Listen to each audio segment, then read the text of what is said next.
Paz y bien, mis queridos hermanos, feliz domingo 24 del tiempo ordinario. Escuchemos el Evangelio de San Marcos en el capítulo 8, versos del 27 al 35. En aquel tiempo Jesús y sus discípulos se dirigieron a los poblados de Cesarea de Filipo. Por el camino les hizo esta pregunta: ¿quién dice la gente que soy yo? Ellos le contestaron: algunos dicen que eres Juan el Bautista, otros que Elías y otros que alguno de los profetas. Entonces él les preguntó: ¿y ustedes quién dicen que soy yo? Pedro le respondió: tú eres el Mesías. Y él les ordenó que no se lo dijeran a nadie. Luego se puso a explicarles que era necesario que el Hijo del Hombre padeciera mucho, que fuera rechazado por los ancianos, los sumos sacerdotes y los escribas, que fuera entregado a la muerte y resucitara al tercer día. Todo esto lo dijo con entera claridad. Entonces Pedro se lo llevó aparte y trataba de disuadirlo. Jesús se volvió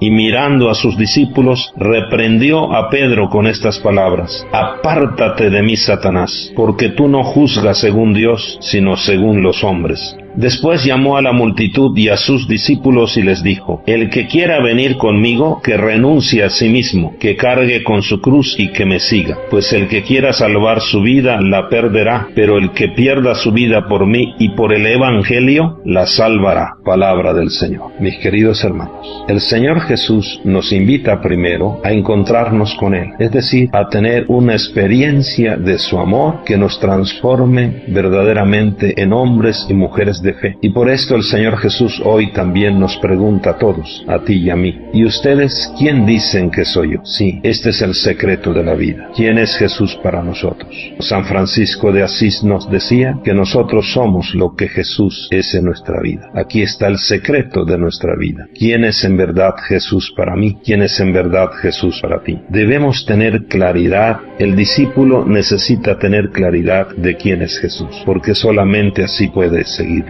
La segunda cosa que nos dice el Señor Jesús es la invitación a seguirlo, porque solamente el que tiene claridad de Él puede seguirlo. El Señor nos dice: quien quiera seguirme, que renuncie a sí mismo, tome su cruz y me siga. También el Señor nos dice que esto no es fácil. Pedro va a recibir una gran reprensión de Jesús. Pedro había dicho: tú eres el Mesías. Pero cuando Jesús anuncia todo el sufrimiento, la cruz, Pedro lo lleva aparte y trata de disuadirlo. Jesús dice las palabras más duras que puede escuchar un discípulo: apártate de mí, Satanás, porque tú no juzgas según Dios, sino según los hombres. Tal vez el Señor podría decirnos lo mismo a algunos de nosotros. Muchos de nosotros no juzgamos según Dios, sino según los hombres. Nuestros criterios no son criterios del Evangelio, sino son criterios del mundo, criterios de los hombres, de poder, de placer, de tener. A Pedro le fue muy difícil aceptar el camino de la cruz, como también a muchos de nosotros nos es difícil. Pedro y los demás no entienden que Jesús ha venido no a ser servido, sino a servir, a cumplir su misión con una solidaridad plena con la humanidad. El Señor tiene que pasar por el dolor y la muerte, y nos va a salvar precisamente con su muerte, con su entrega total. A Pedro y a nosotros muchas veces nos gustan las palabras suaves de Jesús, las consoladoras. A Pedro le gustaba tal vez el monte Tabor,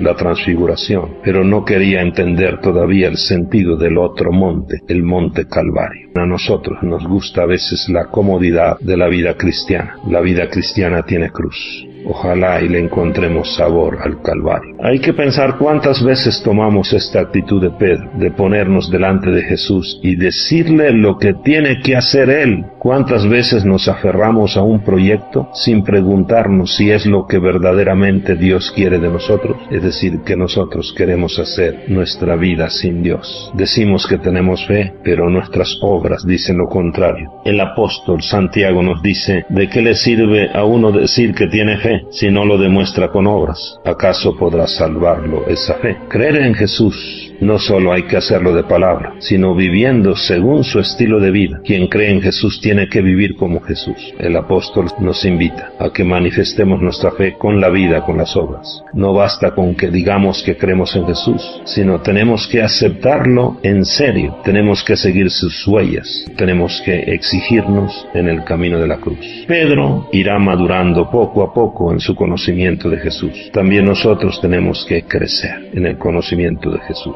Y así a veces nosotros somos muy superficiales en el seguimiento y buscamos la comodidad de las cosas fáciles, pero también a nosotros en el crecimiento vamos a descubrir la belleza de la cruz, la belleza de la pasión, para así poder llegar a la belleza de la resurrección. Pedro inclusive traicionó al Señor, es decir, lo negó. Nosotros también en el camino de la vida, buscándonos a nosotros y no teniendo claridad de quién es Jesús, lo podemos negar muchas veces en nuestra vida. Pero aprendamos también, ya sabemos la vía de Pedro, para decirle al Señor: Señor, gracias por reprenderme y por decirme: apártate de mí, Satanás, porque tú lo sabes todo, Señor, pero tú sabes que te quiero. Hoy Jesús nos invita a seguirlo como verdaderos discípulos, es decir, hacer la opción por Él. El que quiera venir conmigo, que renuncie a sí mismo, que cargue con su cruz y que me siga. Y a Cristo se le sigue conociéndolo y amándolo cada día más, para poder servirlo en el hermano con nuestras buenas obras, sobre todo en el hermano más necesitado. El apóstol Santiago nos invita, como ya hemos dicho, que la fe la manifestemos con las obras. Seguir a Jesús entonces nos lleva a una opción permanente por Él. Jesús nos dice: el que quiera salvar su vida la perderá, pero el que pierda su vida por mí, por el Evangelio, la salvará. Optemos cada día por Jesús, y que el alimento de su cuerpo y de su sangre en cada Eucaristía fortalezca cada día más en nosotros la fe, el gozo de seguir a Jesús, el gozo de seguirlo y de servirlo. Y así manifestemos este gozo con acciones de fraternidad y de justicia en favor de nuestros hermanos. El que quiera venir conmigo, que renuncie a sí mismo, cargue con su cruz y me siga. Un abrazo, que el Señor les bendiga y que cada uno de nosotros diga: caminaré en la presencia del Señor. Feliz domingo, feliz convivencia familiar.